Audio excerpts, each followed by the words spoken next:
Oi, gente.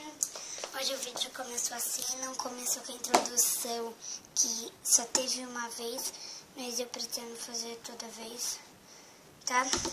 Vou ensinar como fazer suco de Blue Ice, tá? É a minha primeira tentativa, tá? Vamos tentar fazer. Você vai precisar de gel e água, tá, gente? Ai, deixa eu ir aqui.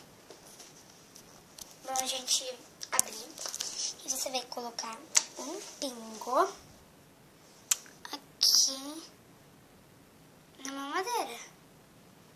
Só um pouquinho.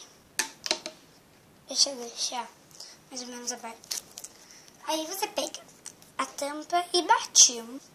Bom, tá fechada a mamadeira já, mas... Ai, pera. Agora falta bater.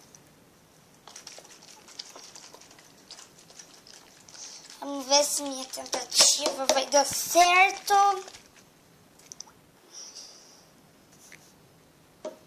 Já volto para mostrar se deu ou não deu. Sério, gente. Parece limonada. Tá, deu limonada aqui. Gente, esse vídeo ficou como fazer limonada. E agora eu vou mostrar. Não acredito. A Maria Eduarda. Vamos ver o que ela quer. Ai, mãe. Quero fazer um kipe. Um kipe. Por que você quer fazer um clipe? Ah, porque eu tô com vontade? Sei. Mas, mãe, eu quero fazer um kipe. Porque todo canal do YouTube tem algum kipe.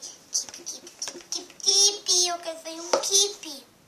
Tá bom, vai fazer.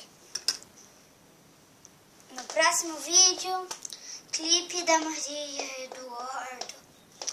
Ah, Senhor. Dá tchauzinho aí pro pessoal.